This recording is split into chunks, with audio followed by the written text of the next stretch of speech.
नमो भगवते वासुदेवाय। सूत उवाच महीपतिस्त्वत्तत्कर्म गर्ह्याम्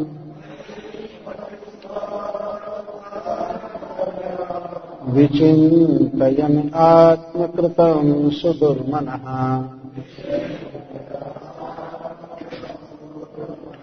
अहो मया नीचमनार्जवत्कृतम् निरागसे ब्रह्मणि गूढ़तेज। महाराज परीक्षित समीक मुनि के गले में मृत सर्प डाले थे। अपने इस कर्म को याद करके उन्हें बड़ा पश्चाताप होने लगा। उन्होंने कहा, अहो मैंने नीच व्यक्ति की तरह उस ब्राह्मण के गले में सर्प डाला। वे ब्राह्मण अपने तेज को छिपाए हुए थे और मेरे प्रति उन्होंने कोई अपराध नहीं किया था, फिर भी मैंने ऐसा नीच कर्म किया। एक बार महाराज परीक्षित वन में गए थे तो अकस्मात उन्हें बहुत जोर की प्यास लगी और भूख भी लगी। वे पानी की खोज करने लगे। पानी खोजते खोजते वे एक मुनि के आश्रम में पहुंच गए। तो प्यास के कारण उनका गला सूख रहा था, तालू सूख रहा था, बोला नहीं जा रहा था। उन्होंने बहुत जोर लगाकर कहा, जलम देहि, बहुत जोर लगाकर। लेकिन समीक मुनि जिनका वो आश्रम था वे भगवान के ध्यान में थे, समाधि लग गई थी, अतः वे राजा परीक्षित के आवाज को सुन नहीं पाए। वे यदि जाने होते कि महाराज परीक्षित उनके यहाँ आए हैं, पानी मांग रहे हैं, तो वो तो उठकर स्वागत किए होते, परंतु भगवान के ध्यान में डूबे होने के कारण समीक मुनि को महाराज परीक्षित के आगमन का कुछ भी पता नहीं चला। तो महाराज परीक्षित की ऐसी दशा हो रही थी, लगता था कि अब प्राण निकल जाएगा, प्राण निकल जाएगा। एक तो ईश्वर की इच्छा से ये प्यास लगी थी उनको और भूख भी लगी थी, और भी मन में दुर्भावना हुई, इसलिए जानबूझ करके आंखें बंद किया है, मेरा तिरस्कार कर रहा है। वास्तविकता ये नहीं थी। वास्तविक बात यह थी कि समीक मुनि भगवान के ध्यान में लीन थे। तो राजा परीक्षित ने ये सोचा कि जब ये ब्राह्मण मेरा स्वागत नहीं कर रहा है, मुझे पानी नहीं दे रहा है, तो मैं भी इसका ऐसे ही तिरस्कार करूंगा। तो वे कुटिया से बाहर निकल रहे थे तो एक मरा हुआ सांप पड़ा था। उस मृत सर्प को धनुष के नोक से उठा करके और माला की तरह लपेट दिए उस ऋषि के गले में। यह कर्म महाराज परीक्षित के योग्य नहीं था, लेकिन ऐसी दुर्भावना आ गई। इसके बाद ये चले आए। समीक मुनि का एक पुत्र था बहुत तेजस्वी, जिसका नाम था श्रृंगी ऋषि। तो नदी में स्नान कर रहा था। उसी समय एक बच्चे ने जाकर कहा कि तुम्हारे पिताजी को सांप डंस दिया। वो बच्चा समझा नहीं कि मरा हुआ सांप। उसने देखा समीक मुनि के गले में सर्प था, तो उसने आकर के श्रृंगी से कहा कि तुम्हारे पिताजी तो मर गए, उनके गले में सांप। तो वह अभी मूर्ख बच्चा आकर के देखा नहीं, वहीं से कौशिकी नदी के जल को लेकर के हाथ में और शाप दे दिया महाराज परीक्षित को कि जिस व्यक्ति ने हमारे पिता के गले में सर्प डाला और हमारे पिताजी मर गए, तो उस राजा की, उस व्यक्ति की 7वें दिन मृत्यु हो जाएगी। और उसने ये जाना कि परीक्षित ऐसा किए हैं, तो उसने कहा कि भगवान कृष्ण जब चले गए अपने धाम तो ये राजा लोग उदंड हो गए, तो मैं कृष्ण का प्रतिनिधि हूं, मैं ऐसे राजा को दंड दूंगा। 7वें दिन तक्षक नाग डसेगा और राजा की मृत्यु हो जाएगी। यह कहा उसने, शाप दे दिया। इसके बाद अपने पिता के पास आया, सचमुच देखा कि गले में सांप है, तो वो जोर जोर से रोने लगा, हाय पिताजी, आप परलोक चले गए, मेरा कौन होगा, ये होगा वो होगा। तो समीक मुनि का ध्यान टूटा बच्चे के रोदन के शब्द को सुन। तो वे जब ध्यान से उठे तो सांप को निकाल कर फेंक दिए और बच्चे को गोद में ले लिए, क्यों रो रहे हो, क्यों रो रहे हो। तो बच्चा कहने लगा कि मैं तो समझा कि आप तो मर गए, आपको सांप डस दिया और इसलिए मैंने राजा परीक्षित को शाप भी दिया। इतना सुनते ही समीक मुनि बहुत दुखित हो गए, बहुत दुखित हो गए। वे लगे कहने कि अरे कच्ची बुद्धि के, तुमने ऐसे महान राजा को दंड दिया, ठीक नहीं। राजा परीक्षित के कारण धर्म है इस जगत में, वे भगवान के परम भक्त हैं। हमारे आश्रम में भूखे प्यासे आए थे, हमारा ध्यान नहीं गया, उन्होंने मृत सर्प लपेट दिया, इसमें कोई बहुत अपराध नहीं किया, तुमने उनको मरने का शाप दे दिया, हाय हाय, तो बहुत गलती किया। इसके बाद समीक मुनि महाराज परीक्षित के पास एक पत्र भेजे, खबर भेजे और कहे कि महाराज, आपको केवल 7 दिन जीना है, इस 7 दिन के भीतर अपने जीवन की परम सिद्धि के लिए अर्थात मोक्ष प्राप्ति के लिए आपको जो कुछ भी करना है कर लीजिए। तो मनुष्य जीवन के केवल 7 दिन रह गए, तो इसमें जो भी आपको करना है परलोक के लिए, मुक्ति के लिए, संसार बंधन से मुक्त होने के लिए आप कर लीजिए। समीक मुनि ने सोचा कि कहीं राजा असावधान अवस्था में ही न मर जाए, उनको खबर दे देना चाहिए। तो महाराज परीक्षित को अभी संवाद मिला नहीं था। जब वे घर पहुंचे तो संवाद मिलने के पहले ही वे अपने मन में सोचने लगे, पश्चाताप करने लगे।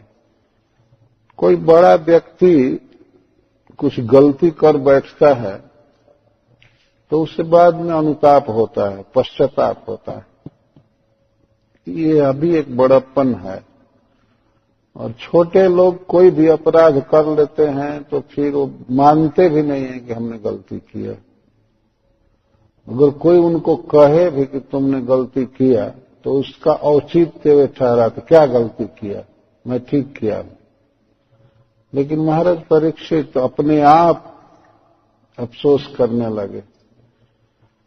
तत्कर्म अर्थात अपने कर्म के विषय में वे सोचने लगे, अहो मया नीचम अनार्जवत कृतम निरागसी ब्रह्मणि गूढ़ तेजसी। हाय हाय, मैंने बहुत बुरा कर्म किया, उस ब्राह्मण के गले में मैंने सांप डाला। एक तो वे निरपराध थे, हमारा कोई अपराध नहीं किए थे। कोई व्यक्ति यदि किसी का अपराध करे तो उसको कुछ दंड दिया जा सकता है, लेकिन ब्राह्मण देवता मेरा कुछ अपमान नहीं किए थे, मेरा अपराध नहीं किया और मैं उनको पहचाना नहीं। उनका प्रबल ब्रह्म तेज छिपा हुआ था, वे भगवान के ध्यान में थे। मैं तो ऐसा कर्म किया हूं जैसे कोई नीच व्यक्ति करता है। यह नीच का अर्थ है अनार्ज, जो आर्ज नहीं है उसको नीच कहा गया। किसी पर थूक देना या मृत सर्प डालना, कुछ भी अपमानपरक वचन बोल देना, ये नीच का कार्य है। हमने पढ़ा है महाराष्ट्र में एक भक्त हो गए हैं बहुत पहले, नामदेव जी। तो एक बार ये जा रहे थे स्नान करने के लिए,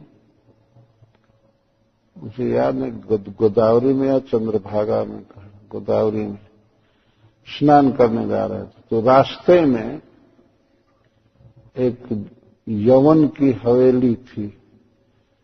हवेली समझते हैं ना, बड़ा घर। यवन मतलब मुसलमान। तो उधर से जब स्नान करके आ रहे थे नामदेव जी, तो उसने थूक दिया उनके ऊपर से। तो थूका तो वे गए, फिर से स्नान करके आ गए, फिर से स्नान करके आए। जब स्नान करके आते थे तब वो थूक देते थे। तो इस तरह से 14 बार वो उन पर थूका।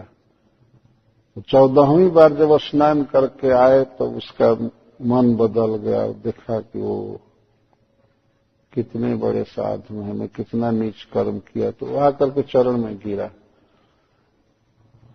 बाद में वो थक गया थूकते थूकते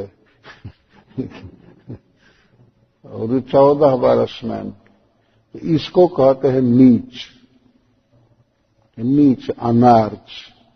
ये साधु पर थूक देना, दुर्वचन बोलना। एक महाराज परीक्षित सोच रहे हैं, अहो मया नीचम अनार्जवत कृतम, मैं अनार्ज की तरह कार्य किया। हिंदू को इस तरह का काम नहीं करना चाहिए। यहाँ अनार्ज शब्द से ये तात्पर्य। और दूसरे लोग नीच कर्म करते हैं, गोमांस आदि खाते हैं, जीवों की हत्या करते हैं, उनके लिए जो कुछ भी हो, लेकिन आर्यों को ऐसा कार्य कभी नहीं करना चाहिए। महाराज परीक्षित सोच रहे हैं कि मैंने क्या किया। एक ब्राह्मण के गले में मृत सर्प डाल दिया। तब अब सोच रहे हैं निश्चित इस दुष्कर्म के कारण मेरे जीवन में बहुत भयंकर विपत्ति आएगी, निश्चित ऐसा सोच रहे हैं। ध्रुवम तत्व में कृतदेव हेलना दुरत्यम व्यसनम नात दीर्घात तदस्तु कामम यज्ञनिष्कृताय में जथा न कुर्जम पुनरेव मध्य। ध्रुवम निश्चित इस कर्म के कारण मेरे जीवन में भयंकर विपत्ति आएगी, क्योंकि मैंने वास्तव में भगवान का अपमान किया है, भगवान के भक्त का अपमान किया है, ब्राह्मण का अपमान किया है। तो यह भगवान का अपमान हुआ। तो मेरे जीवन में ऐसी विपत्ति आएगी, ऐसा व्यसन आएगा जिसको मैं पार नहीं कर पाऊंगा। लेकिन ऐसी शंका करते ही फिर कहते हैं तदस्तु कामम त्वघनिष्कृताय में, हमारे जीवन में संकट आवे, मैं चाहता हूं, जिससे मेरा अघ निष्कृत होगा, मेरे पाप की शुद्धि होगी, मेरा पाप नष्ट होगा। महाराज परीक्षित कह रहे हैं मैं चाहता हूं। और कामम, कामम का अर्थ यथेष्टम, जैसे भी विपत्ति आवे, जितना भयंकर आपत्ति आवे, मैं चाहता हूं जिससे कि मेरा पाप नष्ट हो और फिर से मैं ऐसा काम ना कर पाऊं। इस प्रकार एक ब्राह्मण के प्रति, एक भक्त के प्रति मैंने जो किया, ऐसा कार्य मैं फिर न कर पाऊं, भगवान मुझे दंड देता बहुत अच्छा होता। यहां तक मना रहे अद्दैव राज्यम बलमृद्ध कोशम ब्रह्मा प्रकोपित ब्रह्मकुला नलो में दहत भद्य से पुनर्नमे भूत पापी यसे धीर द्विजदेव गोभ्य। आज ही मेरा घर, राज्य, सेना, कोष सब जल जाए। ब्राह्मण के, जो कुपित ब्राह्मण के क्रोधानल में मेरा सब कुछ नष्ट हो जाता अच्छा होता। मेरा राज्य, यहां राज नष्ट होने का मतलब मैं राजा न रह पाऊं, सेना मेरे कमांड में न रहे, मेरा कोष नष्ट हो जाए, धन सब कुछ नष्ट हो जाए, ब्राह्मण के क्रोधानल में मेरा सब भस्म हो जाए, दहतु नष्ट हो जाए, जिससे कि मुझ अभद्र के जीवन में ब्राह्मण के प्रति, गौओं के प्रति और देवताओं के प्रति कभी भी इस प्रकार की बुद्धि न होने पावे जैसा मैंने किया। इस संसार में यदि कदाचित किसी के प्रति द्रोह हो भी जाए, लेकिन इन तीन के प्रति कभी नहीं होना चाहिए, द्विज, देव और गोभ्य। ब्राह्मणों के प्रति, गौओं के प्रति और देवताओं के प्रति दुर्भावना नहीं होनी चाहिए, उन्हें कभी दुख नहीं देना चाहिए। वास्तव में ब्राह्मण जो वेद शास्त्र पढ़ते हैं और समाज को ज्ञान देते हैं, धर्म कर्म का उपदेश करते हैं, उन्हें संकट में नहीं डालना चाहिए, उनकी जीविका का हनन नहीं होना चाहिए। और गौएं जो दूध देती हैं, समाज के लिए सबसे सुंदर पथ्य उपस्थित करती। मनुष्य समाज के लिए गोदुग्ध बहुत आवश्यक। देवता भी गाय के घी से ही भोजन करते हैं। गाय का बहुत बड़ा महत्व है, तो किसी भी तरह से गाय को दुख में नहीं डालना चाहिए, बल्कि गौओं की सेवा करनी चाहिए। हमारे भारतवर्ष में ये बहुत परंपरा है गौ सेवा की, करते रहते हैं। तो ये बाद में भारत में ये जो मुसलमान और क्रिश्चियन चले गए, ये लोग जा करके वहां गाय काटना चालू किए। नहीं तो पहले वहां गोवध बिल्कुल नहीं होता था। ये म्लेच्छ और यौनों के कारण वहां गोवध होने लगा, और धीरे धीरे सेकुलर स्टेट बना करके अब सारा नियम लगा रहे हैं, गोवध कर रहे हैं। परंतु वास्तव में ये महान व्यक्ति का कर्तव्य है कि उसके कारण गौओं को सुख मिलना चाहिए, दुख नहीं। और देवता इस विश्व की व्यवस्था करते हैं, पानी बरसाते हैं, प्रकाश देते हैं, हवा आदि की व्यवस्था करते हैं। ये विश्व के बड़े बड़े मैनेजर हैं जो भगवान के द्वारा नियुक्त किए गए। देवताओं की अवहेलना नहीं होनी चाहिए। महाराज परीक्षित कहते हैं कि मेरे जीवन में ऐसा संकट आवे जिससे कि ब्राह्मणों के प्रति, गौओं के प्रति और देवताओं के प्रति मेरी ऐसी बुद्धि न होने पावे जैसी अभी हुई थी। इस प्रकार से ये सोच ही रहे थे। सचिंतयन मिथ्यमथा शृणोज्जथा मुनेः सुतोक्तो निर्वृतिर्तक्षकाख्यः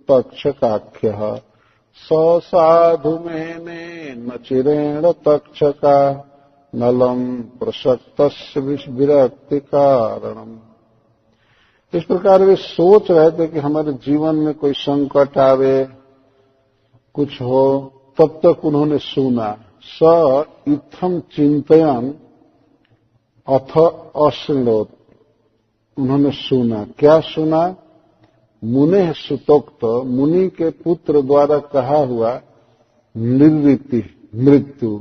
कैसी मृत्यु? तक्षकाख्य, तक्षक नाग के रूप में मृत्यु उन्होंने सुना।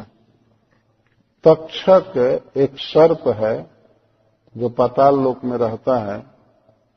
जितने भी भयानक सर्प हैं उनमें से तक्षक भी एक मुख्य है। श्रीमद् भागवत में इनके नाम दिए गए हैं, कुछ सर्पों के जो पाताल लोक में रहते हैं।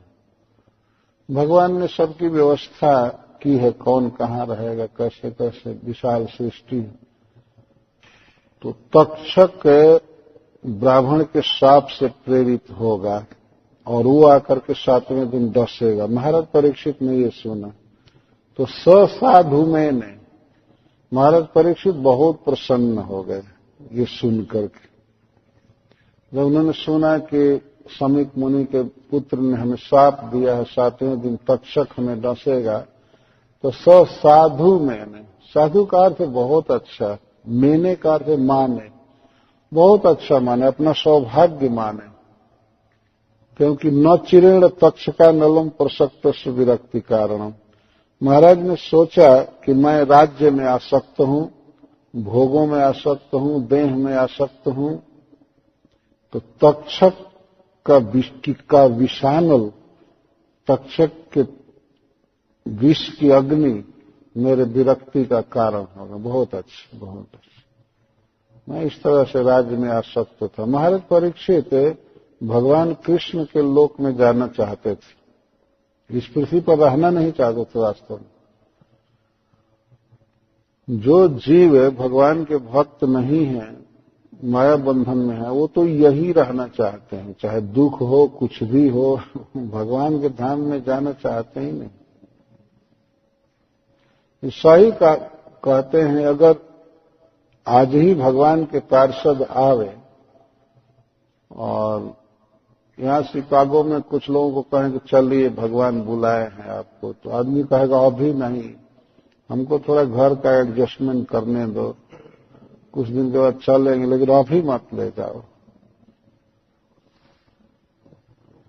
और तो युवक की बात छोड़ दीजिए, बूढ़े बूढ़े लोगों को भी अगर भगवान के पार्षद कहें कि चलो तो नहीं जाएंगे। तो अब क्या व्यवस्था बाकी, इतनी आसक्ति है। पर महाराज परीक्षित तो बिल्कुल युवक थे और वे चाहते थे भगवान के धाम में जाना। इस संसार में जीना, भोग भोगना, स्वर्ग का चाहे पृथ्वी का, उनको सब कुछ आसार लगता था, उन्हें अच्छा नहीं लगता था। और ऐसी दशा में वे सुने कि तक्षक डसेगा तो उन्हें बहुत खुशी हुई, अपार प्रसन्नता हुई। सूत जी कहते हैं कि अथो विहाय ममुम च लोकम विमर्शितौ हेतया पुरस्तात् कृष्णांघ्रि सेवाम अभिमन्य मानव उपाविशत प्राय ममर्त नद्याम। इस लोक के भोग को छोड़ करके, अर्थात भोगने की इच्छा छोड़ करके, और परलोक स्वर्ग के भोग आदि को छोड़ने की इच्छा को छोड़ दिए, भोगों की इच्छा को छोड़ दिए, पहले से ही छोड़े थे। विमर्शित हे तया पुरस्तात्, पुरस्तात् का अर्थ पहले से ही इस लोक के भोग और परलोक के भेद भोग को हे तया विमर्शित, बहुत विचार किए थे महाराज परीक्षित, बहुत सोचे थे कि इस लोक के या परलोक के स्वर्ग आदि के जो भोग हैं सब हे। हा का अर्थ होता है त्यागना और हे का अर्थ त्यागने योग्य है। दो शब्द है संस्कृत के जो परस्पर विरुद्ध है, एक उपादेय और एक हे। हे का अर्थ होता है त्यागने लायक, तुच्छ, और उपादेय का अर्थ होता है ग्रहण करने लायक, बहुत उपयोगी वस्तु। तो महाराज परीक्षित इस पृथ्वी के भोग जैसे खाने के, देखने के, सूंघने के, स्पर्श करने, तो बिल्कुल है समझते थे, और स्वर्ग को भी है समझते थे पहले से। ऐसा नहीं कि ब्राह्मण का शाप सुनने के बाद वे तुच्छ समझो, पहले से ही वो सोचते थे कुछ नहीं, इस संसार में, इस दुनिया में कुछ नहीं है। कृष्णांघ्रि सेवाम अभिमन्य मानो, तो कृष्ण के चरण कमल की सेवा को ही सबसे अधिक मानते थे। अभिमन्य मानो, अधिकम मन्य मानो। महाराज परीक्षित जन्म से ही भगवान के भक्त थे, गर्भ में भगवान ने इनकी रक्षा किया था, तो कभी जीवन में भोगों के प्रति इनकी लालसा नहीं हुई। भगवान की भक्ति करने की, भगवान की सेवा करने की लालसा रही हमेशा। तो ब्राह्मण का शाप सुनने के बाद तो और इनकी चित्तवृत्ति भगवान के चरण कमल में लग गई। कृष्णांघ्रि सेवाम अधिमन्यमान। मनुष्य जीवित रहता है तो कुछ न कुछ अपने मन में सोचता है कि हमको ये चाहिए, हमको यह चाहिए, हमारे जीवन में इसका महत्व है, इसका महत्व है। महाराज परीक्षित को कुछ भी दुर्लभ नहीं था। वे इस विश्व के सम्राट थे। उनके लिए किसी प्रकार की सवारी या भोजन उत्कृष्ट से उत्कृष्ट या स्त्रियां कुछ भी दुर्लभ नहीं, लेकिन कभी भी उन्हें अच्छा नहीं लगा संसार का भोग। तो मुख्य बात यही है कि मनुष्य अपने जीवन में किसको महत्व देता है, किसको अच्छा समझता है। तो यही सबसे बड़प्पन है, सबसे बड़ा लक्ष्य है। कृष्णांघ्रि सेवम अधिमन्यमान। कृष्ण के चरण कमल की सेवा को ही अपने जीवन का परम पुरुषार्थ मानना।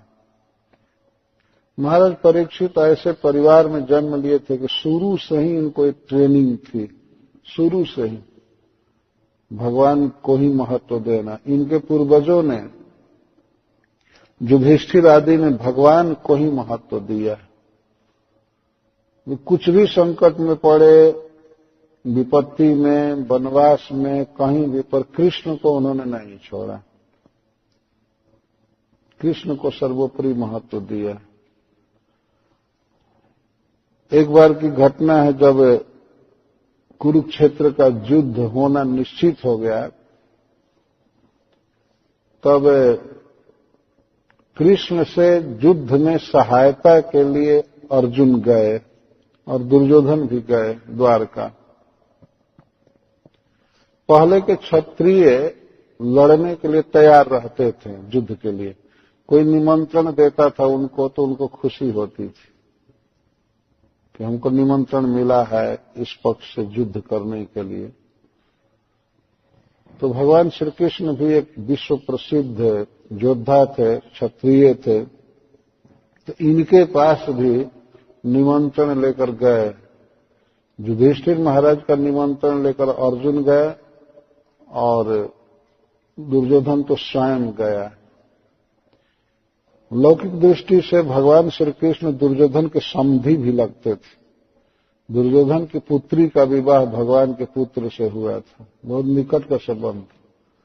और अर्जुन भगवान के फुफेरे भाई थे और भगवान कृष्ण उनके ममेरे भाई थे, मामा वसुदेव के पुत्र थे। तो इस तरह से बहुत घनिष्ठ संबंध था। और अर्जुन का विवाह भी भगवान कृष्ण की बहन से हुआ था, सुभद्रा से। तो वे गए सहायता के लिए। तो सबसे पहले दुर्योधन पहुंचा था। दुर्योधन को कोई रोका नहीं, क्योंकि पहले से ही आना जाना चाहता था द्वारका में। वो गया। भगवान श्री कृष्ण अभी पलंग पर सोए हुए थे। वो जा करके एक कुर्सी रखी हुई थी भगवान के सिर के पास, सिरहाने बैठ गया।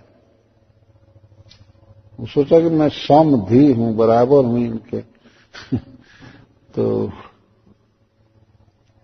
बैठना चाहिए था चरण में, लेकिन वो जाकर के उधर बैठ गया।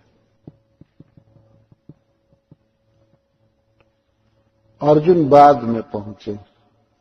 वो अर्जुन गए तो उन्होंने देखा कि भगवान श्री कृष्ण सोए हुए हैं। तो कुछ देर तक तो सोई हुई छवि को देखने लगे। इसके बाद भगवान के चरणों के पास बैठ गए अर्जुन, और बैठ करके धीरे धीरे अपने हस्त कमल से भगवान के चरण को दबाने लगे। ऐसे तो सर्वज्ञ भगवान पहले ही जगे थे, लेकिन जानबूझकर आंखें नहीं खोले थे, दुर्योधन को देखे नहीं। अर्जुन को देखे चरण दबाते हुए तुरंत उठे, उठ करके अर्जुन से मिलने लगे, समाचार पूछने लगे, कब आए, कैसे आए। तब तक दुर्योधन पीछे से कहा, द्वारकाधीश मैं भी आया। अच्छा, आप भी आए हैं। तो भगवान ने बाएं दृष्टि से देखा, दाहिनी दृष्टि से नहीं देखा। अच्छा आप आए, तो भगवान मिलने लगे। भगवान तो सबके लिए सम है। तो कैसे आए? तो दुर्योधन ने बताया कि हम युद्ध में सहायता के लिए आए आपके पास। अर्जुन ने भी कहा कि हम भी युद्ध में सहायता के लिए आए। भगवान ने कहा कि देखिए ये युद्ध हमारे संबंधियों के बीच हो रहा है, तो मैं तो इसमें अस्त्र नहीं उठाऊंगा, मैं किसी का वध नहीं करूंगा, मैं युद्ध में भाग नहीं लूंगा पर अस्त्र शस्त्र नहीं उठाऊंगा। लेकिन आप सहायता के लिए आए हैं तो ठीक है, मैं ऐसा करता हूं, मैं अस्त्र नहीं उठाऊंगा, लेकिन मेरी एक सेना है, नारायणी सेना, एक औक्षौहिणी सेना, जादुओं की सेना है। एक पक्ष में वे रहेंगे और एक पक्ष में मैं रहूंगा, लेकिन मैं युद्ध नहीं करूंगा, मैं कोई अस्त्र शस्त्र नहीं उठाऊंगा। और इसमें से दोनों में से एक को चुनने के लिए मैं पहले अर्जुन को कहता हूं, क्योंकि अर्जुन आयु में छोटे हैं, उम्र में छोटे हैं, और इनको पहले मैंने देखा भी है। दुर्योधन ने कहा कि पहले तो मैं आया था। भगवान ने कहा ठीक है आप आए थे, लेकिन मैंने देखा है अर्जुन को पहले। और नीति शास्त्र के अनुसार बड़े और छोटे की इच्छा को पूरा करना हो तो पहले छोटे की इच्छा को ही पूरा करना चाहिए, धर्म शास्त्र कहता है। अतः अर्जुन की इच्छा पहले पूरी की जाएगी। तो भगवान ने कहा कि अर्जुन तुम मांगो, इसमें से तुमको क्या चाहिए। एक तरफ मेरी सेना है, और ध्यान रखना कि ये युद्ध का अवसर है, और एक तरफ मैं निहत्थे रहूंगा, मैं कुछ भी नहीं करूंगा। अब इसमें से जो चुनना हो चुन लो। तो दुर्योधन का हृदय धक धक करने लगा कि कहीं अर्जुन सेना न ले ले। तो अर्जुन ने कहा ठीक है आप मेरे साथ रहिए, मैं आपको चुनता। इतना सुनते ही दुर्योधन प्रसन्न हो गया। वो कहा ठीक है, तो द्वारकाधीश सेनापति को आज्ञा दीजिए, मैं चलूंगा। और तो सेना लेकर के चला गया, खा पी करके अपना प्रस्थान किया। बाद में भगवान पूछने लगे अर्जुन से कि अर्जुन तुमको महाराज युधिष्ठिर ने भेजा था सेना लेने के लिए कि हमको लेने के लिए? तुमने ये कैसे गलती किया? युद्ध के अवसर पर सैनिक चाहिए ना, सेना चाहिए, तुमने हमको क्यों लिया? तो अर्जुन कहते हैं कृष्ण मुझे विजय की कोई कामना नहीं है, युद्ध हो चाहे कुछ भी हो, मैं जीवन में आपको चुना हूं, आप मेरे साथ रहिए, मैं आपको नहीं छोड़ सकता, मुझे आपकी सेना नहीं चाहिए। तो भगवान कहते हैं कि आखिर युद्ध करना है ना। तो अर्जुन कहते हैं कि यदि आप मेरे साथ केवल रहेंगे तो मैं देवताओं को भी मार सकता हूं, मनुष्यों की क्या गिनती। मुझमें इतना बड़ा उत्साह, और आप और युद्ध में कुछ भी मत कीजिए, चलिए मेरा रथ हाँकिए। और महाभारत में लिखा गया है, अर्जुन कहते हैं कृष्ण मैं केवल रथ की बागडोर ही नहीं सौंपना चाहता हूं आपको, अपने जीवन के रथ की बागडोर आपको देना चाहता हूं। मैं आपका दास हूं, मैं किसी भी स्थिति में आपका त्याग नहीं कर सकता। तो वैसे कृष्ण प्रेमी के ये पौत्र हैं परीक्षित महाराज। तो इन्होंने भी कृष्ण को ही अपने जीवन में चुना था। यद्यपि समस्त भूमंडल का राज्य इनके अधीन था, युधिष्ठिर महाराज के ये उत्तराधिकारी थे। सारे राजा जीत लिए गए थे कुरुक्षेत्र के युद्ध में, पृथ्वी में कोई विरोधी नहीं रह गया था। लेकिन फिर भी वे भगवान कृष्ण की सेवा को ही अपने जीवन में महत्व देते थे और कुछ भी नहीं। अतः ब्राह्मण का शाप जब मिला तो ये बहुत प्रसन्न हो गए, बहुत प्रसन्न हो गए। जब भगवान के धाम में जाने की इच्छा है ही और अब ये खबर मिली कि 7वें दिन ही चले जाएंगे, तो इससे बढ़ करके खुशी क्या होगी। इसीलिए साधु में बहुत अच्छा इनको लगा। शुद्ध गोस्वामी कहते कि साधु मैंने, और पहले से ही भोगों को है समझते थे, त्याज्य समझते, तुच्छ समझते थे, इसीलिए इनको कोई दिक्कत नहीं हुई। जैसे टॉयलेट में, बाथरूम में गया हुआ आदमी चाहता है कि जितना जल्दी निकल जाए, उसमें रहने की क्या जरूरत है। तो इस तरह से जो भगवान के भक्त होते हैं, इस संसार से भगवान के धाम में जाना चाहते हैं, यहां उनको अच्छा नहीं लगता। ये अच्छा जगह है भी नहीं, ये संसार अच्छा जगह नहीं है। सबसे फिट स्थान है भगवान का धाम जीव के लिए, जहां कोई दुख नहीं है, सारा सुख है, सारी सुव्यवस्था है, जहां मृत्यु नहीं है, बुढ़ापा नहीं है, रोग शोक मोह भय नहीं है, कुछ कुंठा नहीं है, उसको वैकुंठ कहते हैं, चिंता नहीं किसी प्रकार की। तो महाराज परीक्षित की विशेषता थी, तो वे तुरंत ही अपने पुत्र को, जन्मेजय जी को राज्य दे दिए। घर छोड़ने से पहले उन्होंने सोचा संभाल देना चाहिए, तो तुरंत दिए राज्य जन्मेजय जी को। और वे घर से निकल कर सब कुछ अपना पोशाक छोड़ छाड़ करके बिल्कुल पुराना वस्त्र पहनकर गंगा जी के तट पर आकर बैठ गए और एक व्रत के साथ कि जब तक जीऊंगा मैं पानी नहीं पीऊंगा, खाने का तो कोई प्रश्न ही नहीं। तो 7 दिन अनशन व्रत करके मैं शरीर छोड़ूंगा। मैंने ब्राह्मण का अपमान किया है प्यास और भूख के कारण, इसलिए मैं अब खाऊंगा नहीं। और मां गंगा की शरण में पहुंच गए। जानते थे महाराज परीक्षित की मां गंगा भगवान के चरण कमलों से निकली हैं, और गंगा जी का आश्रय लूंगा, गंगा जी के तट पर शरीर छोड़ूंगा तो मैं भगवान के धाम में जाऊंगा। यह गंगा जी का प्रभाव। यावई लसत श्री तुलसी विमिश्र कृष्णांघ्रिरेणु अभ्यधिकाम्बु नेत्री पुनाति लोकानुभयत्र शेषान कष्टान न सेवेत मरिष्यमाण।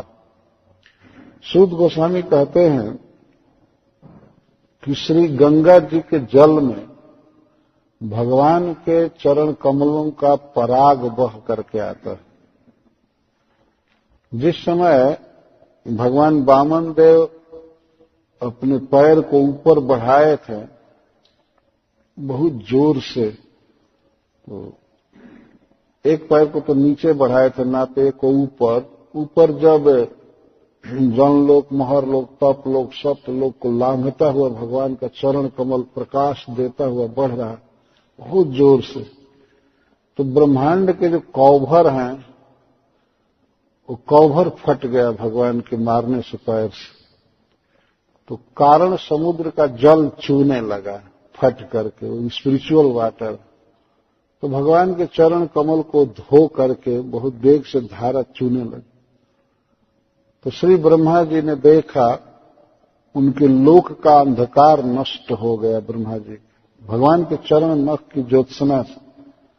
तो ब्रह्मा जी अपने मरीचि आदि पुत्रों के साथ और जनलोक महरलोक के निवासी ऋषियों के साथ भगवान के चरण कमल की पूजा करने लगे। बहुत प्रकार से चंदन चढ़ाना, पूजा करना, और भगवान के चरणों को धो करके जो जल आ रहा था,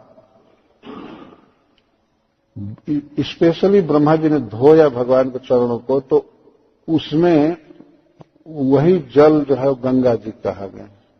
डायरेक्ट भगवान के चरणों को धोया हुआ था। एक तो अपने आप स्पिरिचुअल वाटर दिव्य जल था, और दूसरे भगवान के चरण कमल को धो रहा था। तो सूत जी यह कहते हैं लसत श्री तुलसी विमिश्र कृष्णांगी रेणु अभ्यधिका मुने। भगवान के चरणों में तुलसी की गंध रहती है, तो भक्त लोग भगवान को तुलसी चढ़ाया करते हैं। और वैसे भी तुलसी की गंध रहती है भगवान के चरण में, कमल की गंध, कस्तूरी की गंध, केसर की गंध। तो तुलसी विमिश्र भगवान के चरण कमल को धो करके गंगा जी आ रही थी, तो भगवान के चरण धूलि, चरण रज से वो और महिमामयी हो गई है गंगा जी। और पुनाति लोक अनुभयत्र शेषान, सारे विश्व को गंगा जी पवित्र करती हैं। मतलब विश्व में जितने भी जीव हैं उनको और उनके लीडरों को ईशान, अथवा ईश का अर्थ भगवान शिव, भगवान शिव के साथ ही सारे ब्रह्मांड के जीवों को गंगा जी पवित्र करती है। गंगा जी का सबसे ज्यादा किसी ने आदर किया है तो भगवान शिव ने। चूंकि भगवान विष्णु शिव जी के इष्ट देव हैं, अतः भगवान के चरण जल को श्री महादेव जी अपने मस्तक पर धारण करते हैं, उन्हें गंगाधर कहा जाता है। और उनके जटा जूट से ही फिर गंगा जी इस पृथ्वी पर आई, भगीरथ जी लाए। इतना बड़ा आदर है। श्रीमद् भागवतम में एक प्रश्न किया गया है, भगवान कौन है, भगवान का डिफिनेशन क्या है? सीधा उत्तर दिया गया है कि जिसके चरण कमल से गंगा जी निकली हैं वो है भगवान। सीधा उत्तर है। ऐसी महिमामयी महातीर्थमयी श्री गंगा जी जिसके चरण कमल से निकली हैं वो हैं भगवान। और जिनके चरण धोवन को ब्रह्मा जी अपने कमंडल में रखते हैं, से रोज स्नान करते हैं, और शिव जी अपने मस्तक पर परम आदर के साथ गंगा जी को धारण करते हैं। तो शिव और ब्रह्मा जिनके सेवक हैं वो हैं भगवान। ऐसा नहीं कोई भी भगवान हो जाएगा। आजकल के लोगों में बहुत यह भ्रम है कि कोई भी देवता भगवान है, जिसको मानो वही ठीक है। ये नहीं, शिव जी और ब्रह्मा जी जिसके चरण धोवन के दास हैं वो है भगवान। विष्णु के अलावा कोई भगवान नहीं है। तो इस तरह से महाराज परीक्षित के मनोभाव का अनुवाद कर रहे सूत जी। जब महाराज परीक्षित गंगा माता के शरण में जा रहे हैं तो यही सोच रहे हैं कि हमारे प्रभु के चरण से ये बहती हैं और मैं भगवान के धाम में जाऊंगा, यदि गंगा जी के तट पर रहूंगा। हस्तिनापुर भी गंगा जी के तट पर ही था, परंतु फिर भी हस्तिनापुर से निकल करके कुछ दूर जंगल में गए जहां कोई उपद्रव न हो, राजकाज छोड़ करके। परंतु महाराज परीक्षित जब गए वहां तो इनके सारे पुत्र गए। 4 पुत्र थे। राजा बन गए जन्मेजय, लेकिन पिता को कैसे छोड़ दें कि ऐसे जा करके कहां कैसे रहें। बड़े स्नेह से इनके 4 पुत्र वहां गए। तो वहां जाने के बाद जो ऋषि मुनि आए हैं तो सबकी व्यवस्था करने में 4 पुत्र लगे हुए थे वहां सब कुछ।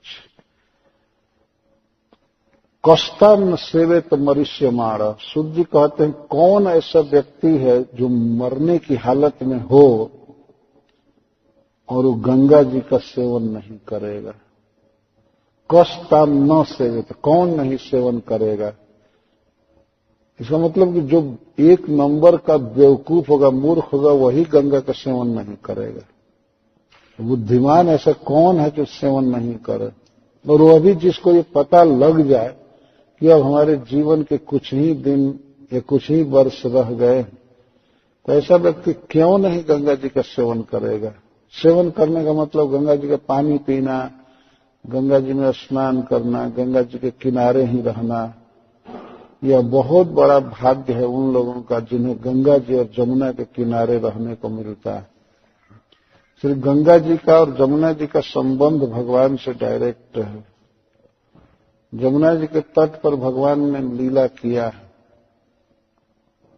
और एक बहुत ही सुंदर संजोग बनता है कि यमुना के तट पर भगवान ने लीला किया, जमुना के दोनों कछार पर, और ये उनकी लीला कथा कही गई गंगा के तट पर।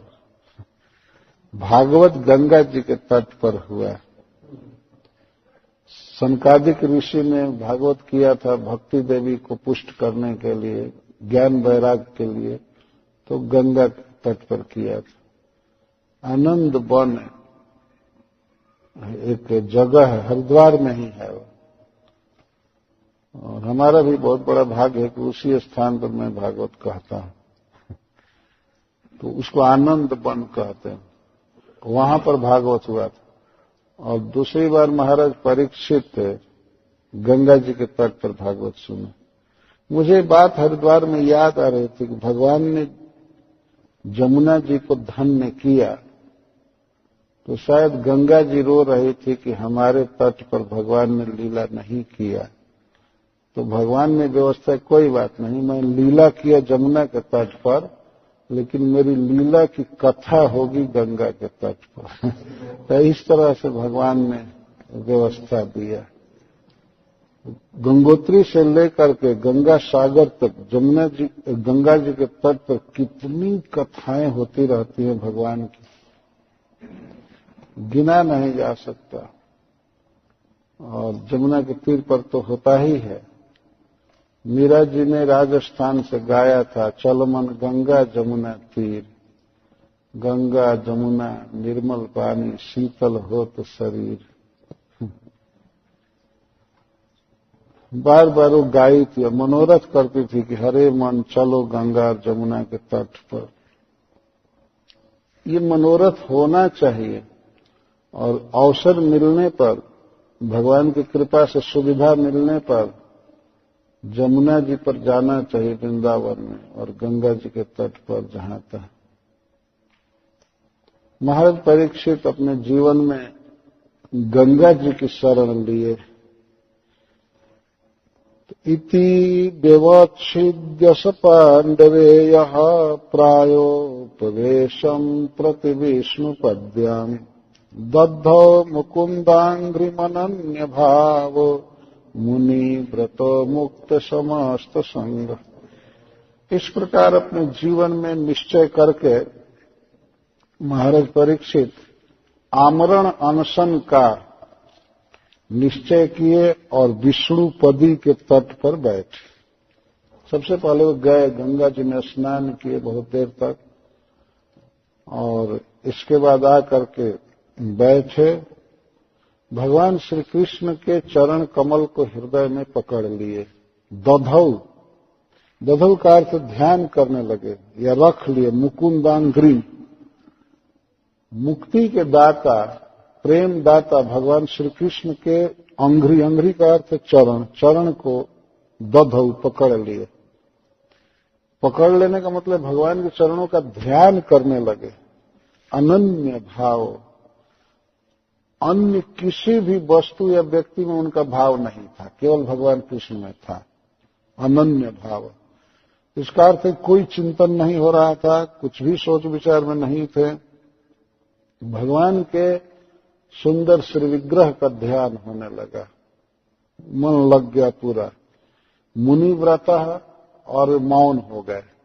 यह मौन का अर्थ है कि किसी से बातचीत करना छोड़ दिए, किसी भी विषय में कोई बातचीत नहीं था। घर से निकले तो उसी समय जो राज्य कार्य की बात किए, इसके बाद नहीं। इसको मुनि व्रत कहते हैं। मुक्त समस्त संग, और किसी का को साथ नहीं लिए, सब प्रकार की आसक्ति छोड़ दिए। और हम गंगा जी के तट पर बैठे। तो जब यह संवाद फैला सारे ब्रह्मांड में कि महाराज परीक्षित आमरण अनशन व्रत करके गंगा जी के तट पर बैठ गए हैं और वे भगवान के धाम में जाने का संकल्प किए, तो विश्व के कोने कोने से जितने भी महान ऋषि मुनि हैं वे सब वहां आने लगे। अपने आप क्षण भर में संवाद फैल गया। आदमी कोई सोच सकता है कि भाई उस समय तो सेल फोन नहीं था, कुछ नहीं था, ईमेल नहीं था, कैसे पूरे ब्रह्मांड में समाचार चला गया। पहले बहुत सुपीरियर व्यवस्था थी, इतना ये मैकेनिकल व्यवस्था की जरूरत नहीं होती थी। नारद जी आदि ऐसे ऋषि थे जो क्षण भर में पूरे ब्रह्मांड में जा सकते थे। ये बात फैल गई और लोगों ने सोचा कि महाराज परीक्षित महाभागवत हैं, तो अवश्य गंगा जी के तट पर भगवान की कथा होगी। क्योंकि महाराज परीक्षित के जीवन से सब लोग जानते थे कि ये कथा सुन करके ही शरीर छोड़ेंगे। भगवान की कथा से पहले से ही इनको बहुत प्रेम था। कथा समानम भुवि नास्ति किंचित, इस संसार में भगवान कृष्ण की कथा के समान और कुछ भी नहीं है। हरे कृष्णा कृष्णा कृष्णा हरे हरे, हरे राम राम राम हरे हरे। महाराज परीक्षित पहले से ही इस विषय में प्रसिद्ध थे, तो अवश्य ऋषियों को इस बात का निश्चित अनुमान हो गया कि ये भगवत कथा ही सुनेंगे और कथा ही इनके जीवन का आधार है। कथा सुन करके ही भगवान के धाम में जाया जा सकता है। तो इसलिए इस कथा श्रवण का सुयोग पाने के लिए ऋषि लोग पूरे ब्रह्मांड से आने लगे, वहां जुट गए तुरंत।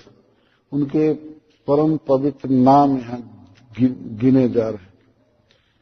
तत्रोपजग्मुर्भुवनं पुनाना महानुभावा मुनय सशिष्यः, प्रायेण तीर्था विगमापदेशैः स्वयं हि तीर्थानि पुनन्ति सन्तः। तत्र उस समय गंगा जी के तट पर भुवनम पुनाना मुनयः उपजग्मु, विश्व को पवित्र करने वाले मुनि लोग जुटने लगे, वहां आने लगे। उपजग्मु मुनियों के विषय में सूत जी कहते हैं भुवनम पुनाना। एक एक भक्त ऐसे थे जो वहां आ रहे थे, ऋषि मुनि, ये सब विश्व को पवित्र करने में समर्थ है। विश्व को पवित्र करने का मतलब विश्वस्थित समस्त जनता को पवित्र कर सकते। महानुभावा, जिनके अनुभव प्रभाव बहुत थे, भगवान की भक्ति में बढ़े चढ़े, सब मुनिजन, फालतू बात नहीं करने वाले थे। सब केवल भगवान का जप करते थे, भगवान की कथा सुनते थे। ये सब ऋषि मुनि आए। सशिष्या, शिष्य ही सहिता, अपने अपने शिष्यों के साथ सब आए। यह भी एक विशेषता। ऋषि मुनि जितने भी आए अपने शिष्यों के साथ आए। ऐसा नहीं शिष्यों को कह दिए कि तुम मैनेजमेंट देखो और हम अकेले घूम आते हैं। नहीं, सब छोड़ो, बंद करो। कथा के लिए कुछ भी बंद किया जा सकता है। अपने अपने शिष्यों के साथ आ रहे हैं। आजकल के कलयुगी ऋषि लोग तो गुरु ही नहीं आते हैं, शिष्य कहां से आएंगे। ये आज की युग की दशा है। जितने मुनि आए शिष्य अपने अपने शिष्यों के साथ आए। देखिए, यही धर्म है। चाहे गुरु है, लोकनायक है, पिता है, परिवार का हेड है, तो उसका कर्तव्य है कि अपने सबॉर्डिनेट को, अपने अधीनस्थ व्यक्ति को भगवान की कथा में भेजे। व्यक्ति कथा सुनेगा तो उसके जीवन में उन्नति होगी, भगवान में प्रेम बढ़ेगा, संसार का आवेश कम होता है। यह उपकार है। किसी को खाना दे देना, कपड़ा दे देना, घर दे देना, यही सफिशिएंट नहीं है। सबसे महत्वपूर्ण सेवा है अपने परिवार के लोगों की कि भगवान से जोड़ा जाए, उसको भगवान की कथा से जोड़ा जाए। भगवान से व्यक्ति जुड़ता है कथा द्वारा।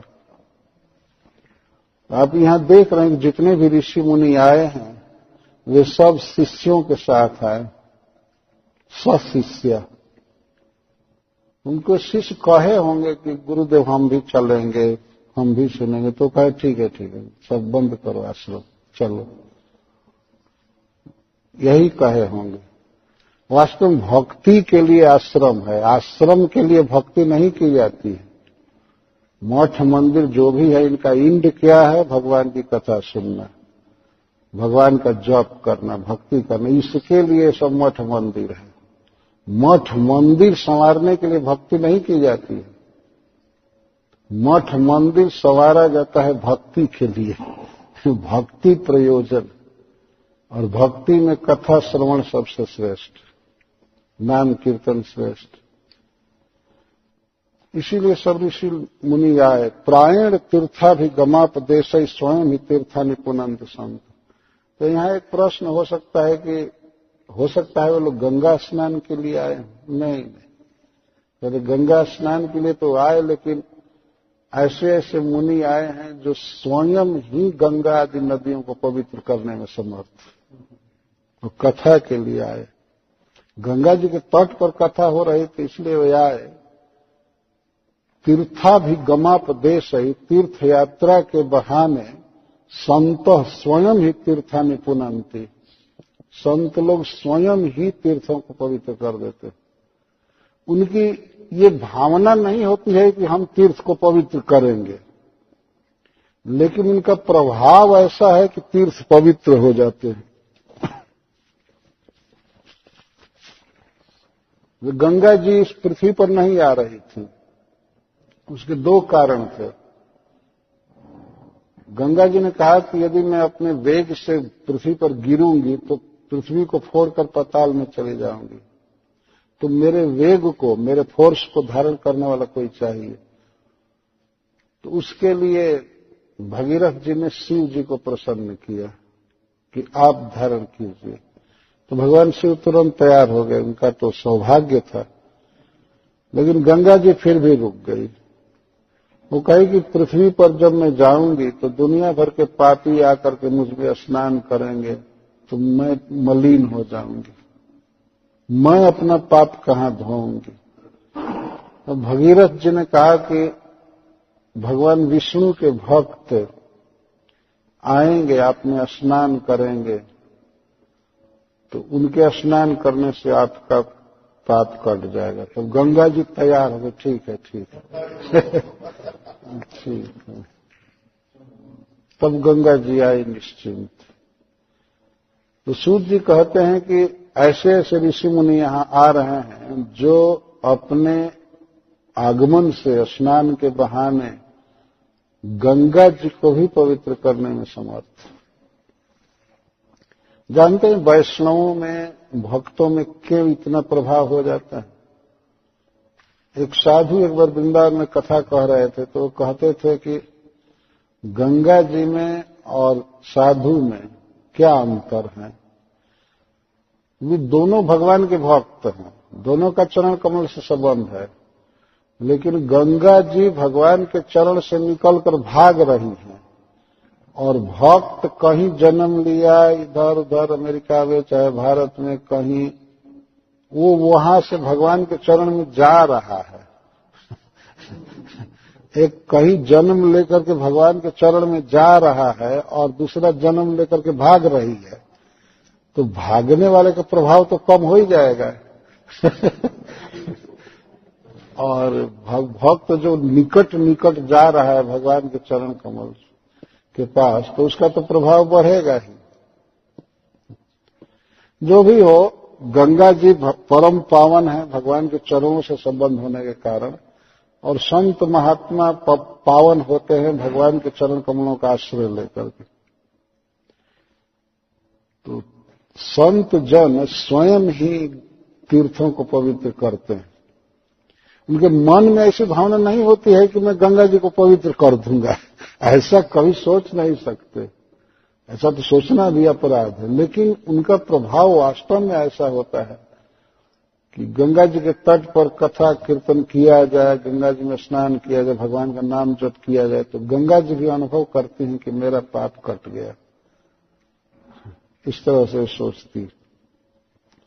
कौन कौन ऋषि लोग आ रहे हैं तो यहां गिना रहे हैं। अत्रिर्वसिष्ठः च्यवनः शरद्वान् अरिष्टनेमि भृगुरंगिराश्च पराशरोगाधिष्ठितोऽथ राम उतत्य इन्द्र प्रमदेद्मबाहौ मेधातिथिर्देवलयाष्टिषेणो भारद्वाजो गौतमः पिप्पलादः मैत्रेय और वह कवशः कुंभयोनि द्वैपायनो भगवान नारदश्च। अत्रि श्रील प्रभुपाद जी ने बहुत विस्तार से उन ऋषियों का परिचय दिया है, लेकिन यहाँ उतना समय नहीं है, इसीलिए विस्तार नहीं किया जाएगा, केवल नाम सुने, थोड़ा थोड़ा बताऊंगा। अत्रि, अत्रि जी ब्रह्मा जी के पुत्र हैं और भगवान इनके पुत्र बने हुए हैं। भगवान शिव, ब्रह्मा जी और भगवान विष्णु से इनको 3 पुत्र प्राप्त हुए अनसुईया के द्वारा, अनसुईया के गर्भ से। तो ब्रह्मा जी के अंश से सोम हुए और भगवान शिव के अंश से दुर्वासा जी और श्री भगवान के अंश दत्तात्रेय जी। बहुत प्रसिद्ध ऋषि हैं और महाराज परीक्षित का जब सर्प यज्ञ हुआ जन्मेजय का, तो उसमें भी ये थे, महाराज पृथु के यज्ञ में थे। इन्होंने ही बताया था कि इंद्र तुम्हारा घोड़ा चुरा रहा है, और महाराज युधिष्ठिर के राजसूय यज्ञ में भी ये थे। बहुत बड़े बड़े अवसरों पर रहे। वशिष्ठ जी भी ब्रह्मा जी के पुत्र। ऐसे बाद में इनका जन्म उर्वशी के गर्भ से हुआ, मित्रा वरुण के द्वारा, लेकिन मूलतः ब्रह्मा जी के पुत्र हैं। और बड़े बड़े राजाओं के पुरोहित रहे, रघुवंश के, भगवान श्री राम के वंश परंपरा में यही पुरोहित रहे कई राजाओं के समय में। इनके साथ विश्वामित्र जी का बहुत युद्ध हुआ था। इनके 100 पुत्रों को विश्वामित्र जी ने मार दिया था। ये बहुत क्षमाशील ब्राह्मण थे। ब्राह्मणों में जब नाम आता है तो सबसे फर्स्ट नंबर वशिष्ठ जी का आता है, ब्राह्मण के गुणों से विभूषित। अपने शत्रु की भी प्रशंसा करते थे। इनकी हत्या करने के लिए गए थे विश्वामित्र जी एक दिन रात्रि के समय, पूर्णिमा की रात्रि थी। तो इनके कुटिया के पीछे विश्वामित्र जी तलवार लेकर के गए थे इनका वध करने के लिए, इसलिए कि वशिष्ठ जी हमको ब्राह्मण क्यों नहीं कहते। और सारे ब्राह्मणों ने कह दिया कि यदि वशिष्ठ जी आपको कह देंगे कि आप ब्राह्मण हैं तो हम ब्राह्मण मान लेंगे आप। और वशिष्ठ जी कहते नहीं थे। वशिष्ठ जी से ये कहते थे कि हमको ब्राह्मण कहो, तो नहीं, आप ब्राह्मण हैं ही नहीं। तो अंत में एक दिन की बात है कि वशिष्ठ जी से द्रोह करके विश्वामित्र जी उनका वध करने के लिए गए रात्रि में। तो चंद्रमा उगे हुए थे, प्रकाश फैला हुआ था। वशिष्ठ जी अपनी पत्नी अरुंधति के साथ रात्रि में बात कर रहे थे और बात विश्वामित्र जी के विषय में हो रही थी। और विश्वामित्र जी उनका वध करने गए थे घर के पीछे, सुन रहे थे विश्वामित्र जी। अरुंधति ने कहा कि कितना चंद्रमा का प्रकाश अच्छा लग रहा है। तब वशिष्ठ जी कहते हैं, चंद्रमा का प्रकाश जैसे उद्भासित कर रहा है विश्व को, ऐसे विश्वामित्र मुनि की तपस्या सारे संसार के कलमश को दूर कर रही। विश्वामित्र जी का तेज बहुत बढ़ा हुआ है, बहुत तप कर रहे हैं, चंद्रमा से तुलना कर रहे थे। और विश्वामित्र जी सुने इस बात को। अपनी पत्नी से एकांत में उस व्यक्ति की प्रशंसा की जा रही है जो उनका वध करने गया है। तो जब विश्वामित्र जी ये शब्द सुने वशिष्ठ जी के मुख से अपनी प्रशंसा, तो ये तलवार फेंक दिए और जा करके उनके चरणों में गिर गए, शरण में गिर गए तो वशिष्ठ जी पहचान लिए। तो उसी समय उन्होंने कहा, आइए ब्रह्मर्षि जी, अब आप ब्राह्मण हो गए। अब आप ब्राह्मण हो गए। तो झगड़ा टंटा करके कोई ब्राह्मण थोड़े हो सकता है। मार काट करने में तेज थे विश्वामित्र जी, और जबरदस्ती कहते थे हमको ब्राह्मण कहो, ब्राह्मण कहो। उस दिन वशिष्ठ जी ने कहा कि अब आप ब्राह्मण हो गए। ठीक है, ऐसे रहना चाहिए ब्राह्मण। तो ऐसे वशिष्ठ जी महान महिमा में, अत्रि जी, ये सब कथा सुनने आए गंगा जी के तट। कितनी कथा की महिमा होगी। उस समय के लोग कितना महत्व समझते होंगे कथा का। च्यवन ऋषि, ये भी बहुत प्रसिद्ध ऋषि है। इनका विवाह महाराज सरजाति की पुत्री सुकन्या से हुआ था, और अश्विनी कुमारों ने, जो देवताओं के वैद्य हैं, इनको जवान बनाने के लिए, बुढ़ापे में इनकी शादी हुई थी, इनको युवक बनाने के लिए उन लोगों ने एक प्रास बनाया, अवले, जिसको च्यवन प्रास कहते हैं। तो उसको खा करके जवान हो गए थे, बिल्कुल युवक हो गए थे। च्यवन ऋषि भी अनेक अवसरों पर रहे हैं भक्तों के साथ, जैसे महाराज युधिष्ठिर आदि के साथ। इनका बहुत बड़ा प्रभाव है। इन्होंने सनत कुमार दोनों भाइयों को देवताओं के लाइन में भोजन करना ठीक कर दिया, नहीं तो इंद्र उनको हटा दिए थे। इंद्र कहते थे वैद्य हैं, डॉक्टर हैं, डॉक्टर का काम नीच कर्म है, इसलिए ये लोग देवताओं के लाइन में भोजन नहीं करेंगे। लेकिन च्यवन ऋषि ने अपने तपोबल से उनको देवताओं के लाइन में स्थान दिया, और इसी से कृतज्ञ होकर के दोनों अश्विनी कुमारों ने इनके लिए ये दवा बनाया था, तो बिल्कुल युवक हो गए। इतना युवक हो गए थे कि सुकन्या के पिताजी सरजाति महाराज एक बार वन में आए देखने के लिए कि मेरी बेटी कैसे अपने पति की सेवा करती है। तो उन्होंने देखा कि मेरी बेटी एक युवक के साथ बैठी हुई।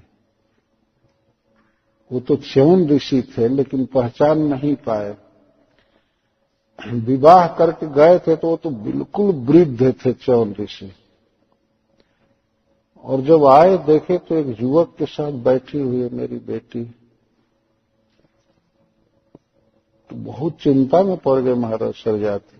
वो आकर के जब प्रणाम की तो वे आशीर्वाद भी नहीं दिए, मुंह फेर लिए और कहते हैं, अरे निर्लज्ज, अरे निर्लज्ज, तुम इतने बड़े वंश में उत्पन्न होकर के भी और इस प्रकार का अधर्म क्यों किया?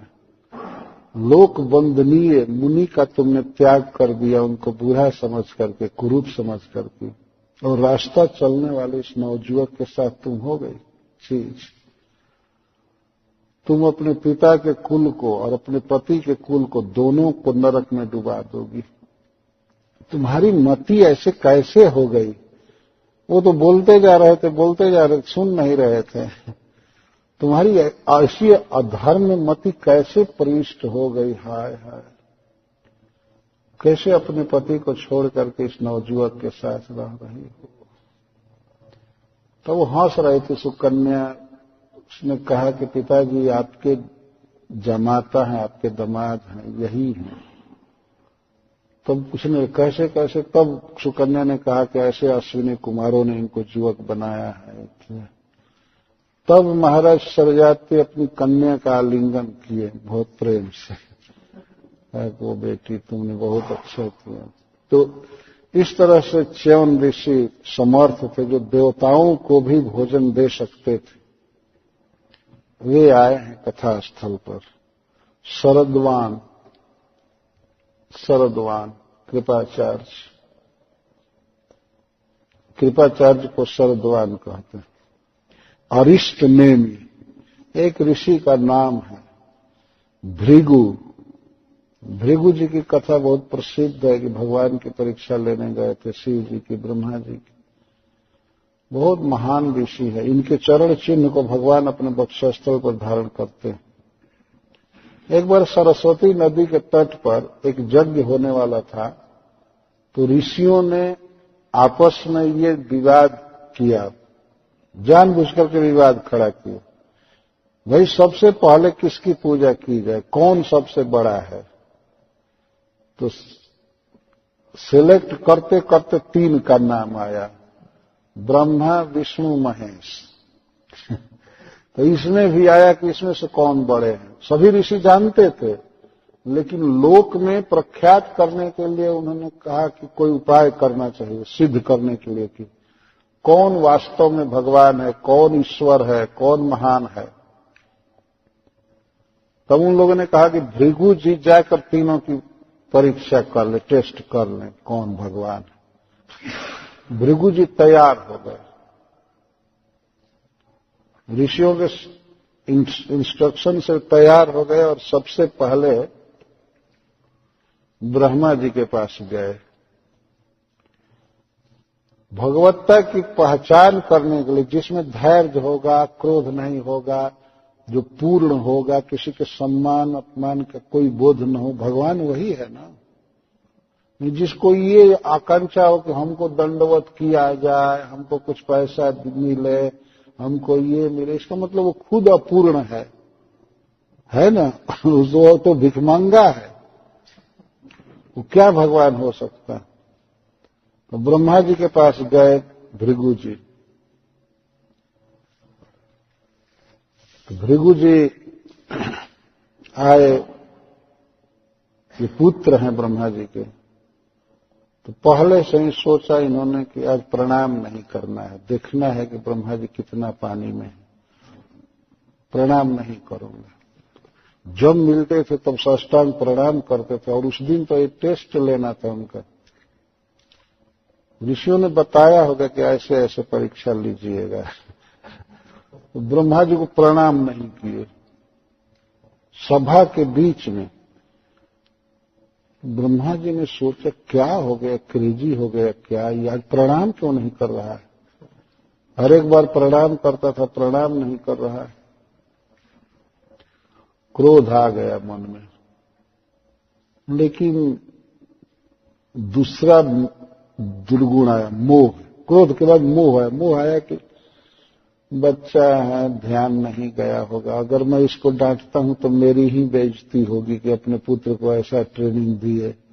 इसलिए वो चुपचाप रह गया। क्रोध आया भीतर मन में, ये लड़का उदंड हो गया, नालायक हो गया, लेकिन चुपचाप रह गया। भृगु जी समझ गए। जब ब्रह्मा जी पूछे नहीं कि क्या समाचार है, हाउ आर यू, कुछ नहीं किए, तो भृगु जी समझ गए कि तो पूरा एंग्री है, पूरा क्रोध में है। परीक्षा हो गई। इसके बाद कैलाश गए। कैलाश में भगवान शिव बैठे हुए थे सभा में। अपने भाई को आते हुए देख करके शिव जी खड़े हो गए। ब्रह्मा जी के आंख से शिव जी का जन्म हुआ है, और भृगु जी भी ब्रह्मा जी के देह से ही जन्म लिए, तो भाई लगेंगे। तो शिव जी ने देखा कि हमारे भाई भृगु जी हमारे घर आ रहे हैं, तो वे उठ गए। कहे पार्वती जी से भी कि वो आ रहे, चलो अगवानी करने के लिए। लोग आए, शिव जी खड़े होकर के आए आलिंगन करने के लिए। तो भृगु जी अब एग्जामिनेशन का पेपर और कड़ा कर दिए। वे कहते हैं, चलो म्लेच्छ कहीं के, कभी स्नान करते हो, छूने आ रहे हो, तुम्हें शर्म नहीं लग रही है? मैं कितना पवित्र ब्राह्मण, और तुम ऐसे श्मशान की राख लगाते हो, हड्डी लगाते हो, कभी जीवन में स्नान किए हो? जटा बढ़ा लिया ऐसे तुमको, हमको छूने में शर्म लगनी चाहिए ना। चलो हटो। जब से दक्ष ने शाप दिया है तब से तो तुम पिशाच हो गए। अब तो शिव जी को इतना क्रोध हुआ कि वे तुरंत त्रिशूल उठा लिए और बिल्कुल गला काटने के लिए भृगु जी का। वो पार्वती जी चरण में गिर गई, कहने लगे कुछ भी ऐसा मत कीजिए, ऐसा मत कीजिए, बाप रे बाप, अभी मर्डर मत कीजिए, इतना और पार्वती जी के चरण में पकड़ लेने के कारण फिर वो छोड़ दिए। नहीं तो अब कुछ ही समय के बाद न्यूज फैला होता कि भृगु जी कैलाश में गए वहां शिव जी के हाथ से ही मारे गए। तो भृगु जी अब यहां भी परीक्षा ले लिए और चले वैकुंठ। ये देखिए भगवत्ता की परीक्षा हो रही। और जब भगवान के पास पहुंचे तो और भी कड़ी परीक्षा ले रहे। भगवान शेष सज्जा पर लेटे हुए थे और माता लक्ष्मी जी पैर दबा रही थी भगवान के। और जा करके भगवान के वक्षस्थल में लात मार करके भृगु जी कहते हैं, आलसी कहीं के, हमेशा सोए ही रहते हो। अरे बाप रे बाप, हमेशा सोए ही रहते हो। तब तक तो भगवान तुरंत हड़बड़ा करके उठे। वो तो सर्वज्ञ जानते थे। उठे, भृगु जी को पलंग पर बैठाए से सज्जा पर और नीचे बैठ करके उनके चरण को सहलाने लगे और कहने लगे कि हे मुनिराज, आपके आगमन का मुझे पता नहीं था, नहीं तो मैं उठकर स्वागत किया होता। आपके चरणों में चोट लग गई होगी, मेरा छाती बहुत कठोर है, मेरा वक्षस्थल बहुत कठोर है, आपके चरणों में चोट लग गई होगी। और भगवान चरण सहलाने लगे। तो भृगु जी के चरण सहला रहते हैं, भृगु जी की आंखों में आंसू मर आए। तो इसको भगवान कहते। और उसी समय से भगवान उनके पैर के निशान को अपनी छाती पर रखते हैं, भृगु पद चिन्ह। इतना प्रेम करते हैं भगवान। तो ऐसा महिमा में ऋषि श्रीमद् भागवत की कथा में आए हुए। कितना महात्मा है भागवत का, इन ऋषियों के, इन श्रोताओं से समझना चाहिए। आजकल के लोग समझते हैं कि कोई बहुत महत्वपूर्ण बात नहीं है, कोई बात नहीं, आए नहीं आए नहीं। क्या ये ऋषि लोग सब बेकाम फालतू थे? क्या किया गए थे? और लोग तो कहते हैं हमको फुर्सत नहीं है, ये नहीं, हमारा ये इंगेजमेंट है, वो है, ये है, वो। ये सब फालतू रोड पर बैठे हुए ऋषि थे, इनका कोई काम नहीं था। आजकल के मनुष्यों से 100 गुना एंगेज थे, भगवान की भक्ति में ही रहते थे, कथा कीर्तन में ही रहते थे। फिर भी इनकी लालसा है कथा सुनने की। आए अंगिरा, अंगिरा जी का भी नाम श्रीमद् भागवतम में बारंबार आया हुआ है। पराशरो, ये वशिष्ठ जी के पिता नहीं, वशिष्ठ जी के पुत्र। पराशर भगवान वेदव्यास देव के पिता पराशर। गाधी सुत राम, और गाधी तनय श्री परशुराम जी आए हैं कथा। ये सब विश्व के सब सिलेक्टेड ऋषि मुनि पहुंचे हैं। राम और भगवान श्री राम, परशुराम जी, ये सब लोग अपने अपने शिष्यों के साथ आए। और ये शिष्य लेकर चलते थे तो कोई 2-4 शिष्य लेकर नहीं चलते थे, 10-10 हजार, 5-5 हजार शिष्य लेकर चलते थे।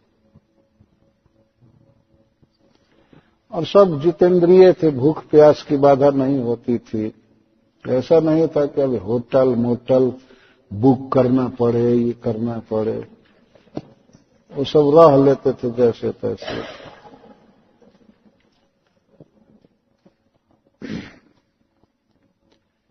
उतत्थ इंद्र प्रमद, उतत्थ इंद्र प्रमद, इध्मबाहु, मेधा तिथिर, देवल, आष्टिसेन, भारद्वाज, गौतम, पिपलाद, मैत्रेय, और वह कवसह, कुंभजोनि, श्री अगस्त जी, द्वैपायनो, भगवान नारदश्च। स्वयं श्रीमद् भागवतम जिन्होंने पढ़ाया था सुखदेव गोस्वामी को, वे आए। भगवान वेदव्यास देव अपने द्वारा रचा हुआ भागवत सुनने के लिए आए। और इनको इंस्ट्रक्ट किया था नारद जी ने वेदव्यास देव को, तो वेदव्यास देव के गुरु नारद जी भी आए कथा सुनने के लिए सब आए। अन्ये च देवर्षि ब्रह्मर्षि वर्जा राजर्षि वर्जा अरुणादयश्च नानार्षेय प्रवरान् समेतान् अभ्यर्च राजा शिरसा वन्दे। अन्य भी देवताओं में श्रेष्ठ, ब्राह्मणों में श्रेष्ठ, राजर्षियों में श्रेष्ठ, जैसे अरुण आदि राजर्षि, ये सब आए। और अनेक ऋषि लोग और ऋषियों की अनेक जो परंपराएं हैं, शिष्य प्रशिष्य, सब वहां जुटे। और उन सब को आया हुआ देख करके महाराज परीक्षित ने साष्टांग प्रणाम किया सबको। राजा शिरसा वंदे, शिरसा का अर्थ अपने सिर को भूमि पर रख करके साष्टांग प्रणाम किए। और जब सारे ऋषि मुनि सुखपूर्वक बैठ गए, तब अपने मन के भाव को, संकल्प को महाराज परीक्षित ने प्रकट किया सबके सामने। सुखोपविष्टे स्वथते सुभूयः कृतः प्रणामः स्वच्छकीर्षितं यत् विज्ञापयामास विविक्तचेता उपस्थितोऽग्रे विगृहीतपाणिः। सुख उपविष्टेषु, जब सभी ऋषि सुख से बैठ गए, आराम से बैठ गए, तो महाराज परीक्षित ने पुनः प्रणाम किया। पहले प्रणाम का वर्णन है, भूयः कृत प्रणाम, फिर से प्रणाम किए। पहले तो आने पर स्वागत के लिए प्रणाम किए, अब प्रश्न करने के लिए प्रणाम कर रहे हैं। किसी श्रेष्ठ व्यक्ति से जब कोई प्रश्न पूछना हो तो प्रणाम करके प्रश्न पूछना चाहिए, न कि अंगुली दिखावे त्रिशूल की तरह, मेरा एक क्वेश्चन है, मेरा एक क्वेश्चन है। ये परंपरा नहीं है, आई हैव वन क्वेश्चन। ये तो वो भी तर्जनी से, ये तर्जन करने वाली अंगुली है। जिसको डांटा जाता है तो इस अंगुली का प्रयोग किया जाता है। महाराज परीक्षित प्रश्न करना चाहते हैं तो भूयः कृत प्रणाम, फिर से प्रणाम किए। प्रणाम करके ही प्रश्न करना चाहिए। भगवान ने गीता में विधि बताया, तद विधि प्रणिपातेन परिप्रश्नेन सेवया। प्रणिपात पहला है। प्र का अर्थ प्रकर्षण, ण का अर्थ नितराम, ऋ का अर्थ नितराम और पात का अर्थ गिरना। पूरा पूरा समर्पण करना, दंडवत करना, ऐसे प्रश्न किया जाता है, प्रणिपात कहते। प्र, ऋ और पात। पात का अर्थ गिरना और प्र का अर्थ प्रकर्षण, ऋ का अर्थ नितराम। ऐसे मन में भार मानकर प्रणाम नहीं करना चाहिए, क्या करें अब इसको प्रणाम करना पड़ रहा है। नहीं, हृदय से इसको प्रकर्षण कहते, हृदय से समर्पण करना चाहिए। और इस तरह से सेवा करके प्रश्न पूछना चाहिए, परिप्रश्नेन। तो महाराज परीक्षित इस तरह प्रणाम कर रहे हैं। विविक्त चेता, उनका मन परम पवित्र था, भगवान कृष्ण उनके मन में छाए हुए थे। तो स्वचिकीर्षितम, जब जो चाहते थे करना, उसके विषय में विज्ञापयामास, विज्ञापन किए, बताए कि मैं ये करना चाहता हूं, मेरी ये इच्छा है, हे ऋषियों, मैं भगवान के धाम जाना चाहता हूं, मैं इसके लिए ये सोचा हूं करने को, ये सोचा हूं, ये सब पूछना चाहते हैं। और प्रणाम करके उपस्थित अग्रे, आगे आए ऋषियों के सामने। अभिगृहित पाणी, पाणी को जोड़ लिया, अंजलि बांध करके और पूछने लगे। सबसे पहले स्वागत करते हैं उनके आगमन का। अहो वयम धन्यतमा नृपाणाम महत्तमानुग्रहणीयशीलः राज्ञाम् कुलम् ब्राह्मणपादशौचात् दूराद् विशिष्टम् बत गर्य कर्म। अहो, हम धन्य हैं। क्षत्रिय में जन्म लेने पर भी हम परम धन्य हैं कि बड़े बड़े महानुभाव, बड़े बड़े संत के अनुग्रह के पात्र बने हम। क्षत्रिय का जीवन ऐसा है जैसे दंड देना, कर वसूल करना, युद्ध करना, इनका कठोर व्यवहार होता है। तो प्राय पहले के जो ऋषि मुनि साधु महात्मा होते थे, वे राजाओं से भेंट नहीं करते थे। धनी आदमी से तो सांप की तरह डरते थे, धनियों के पास नहीं जाते थे। क्यों? वो सोचते थे कि धनी आदमी कुछ पैसा दे देगा तो भोगों में फंस जाऊंगा, मेरा भजन छूट जाएगा। इसलिए वो धनी लोगों से कभी नहीं मिलते थे। महाराज परीक्षित कह रहे कि हम तो क्षत्रिय में जन्म लेकर के भी धन्य हैं कि महात्माओं के अनुग्रह का पात्र बने हुए हैं। अन्यथा राजाओं का जो कुल है, क्षत्रियों का जो कुल है, उसको तो साधु लोग वैसे दूर फेंकते हैं जैसे किसी ब्राह्मण के चरण जल को दूर से फेंका जाता है। दूराद विशिष्ट कहा गया, ये चरण धोवन यह भी एक मल मूत्र की ही तरह है, इसको फेंक ही देना चाहिए। यह भी ये शास्त्र बता रहा है कि चरण धो करके पानी फेंक देना चाहिए। दूराद विशिष्ट, दूर फेंकना चाहिए। जैसे मूत्र त्यागने आदमी दूर जाता है, मल का त्याग दूर करता है। तो इस तरह से राजा परीक्षित कह रहे हैं कि हम लोग तो क्षत्रियों का खानदान वंश तो वैसे ब्राह्मणों द्वारा या साधुओं द्वारा उपेक्षित होता है जैसे चरण धोवन को दूर फेंकते हैं। अथवा ब्राह्मण पद शौचा दूराद विशिष्टम, ब्राह्मण के चरण धोवन से हम लोग बहुत दूर फेंक दिए जाते हैं, अर्थात ब्राह्मण हम लोगों से चरण नहीं धुलाते। एक अर्थ ये हुआ। लेकिन श्रीधर स्वामी जी एक श्लोक कोट करते हैं कि चरण धोवन को, मल मूत्र को दूर फेंकना चाहिए। तो इस तरह से हम लोग दूर फेंके गए। ऐसे आप लोग हमारे पास आए हुए हैं, कृपा किए हैं।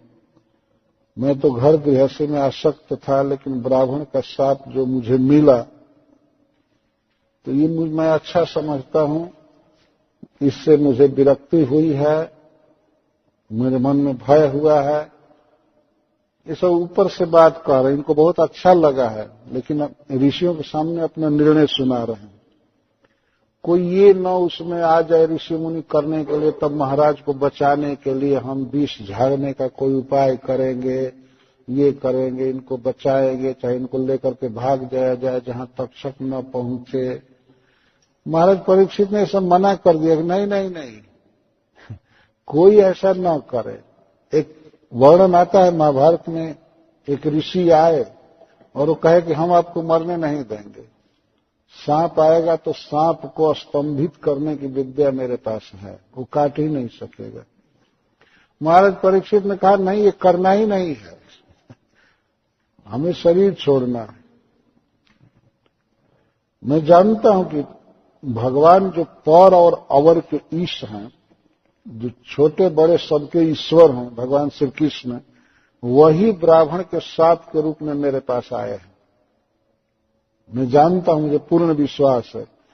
तस्यैव मेघस्य परावरेशो व्यासक्त चित्तस्य गृहे स्वभिक्षणम् निर्वेदं भूतो द्विजशापरूपो जत्र प्रसक्तो भयमाशु धत्ते। मैं अघ की मूर्ति हूं, मैं पापी हूं। गृहेषु अभिक्षण व्यासक्त चित्तस्य, मैं घर गृहस्थी में आसक्त रहा हूं, राजा के काम में रहा। तो परावरेश, पर है का अर्थ ब्रह्मा आदि और छोटे छोटे जीव सबके जो ईश्वर हैं भगवान श्री कृष्ण, वही द्विजसाप रूप ब्राह्मण के साप के रूप में मेरे पास आए हुए हैं। वे मुझे अपने धाम में ले जाना चाहते हैं। निर्वेद मूल, यह जो ब्राह्मण का साप है यह विरक्ति का कारण है। ऐसे साप को सुन करके व्यक्ति अनासक्त हो जाता है, भय प्राप्त करता है।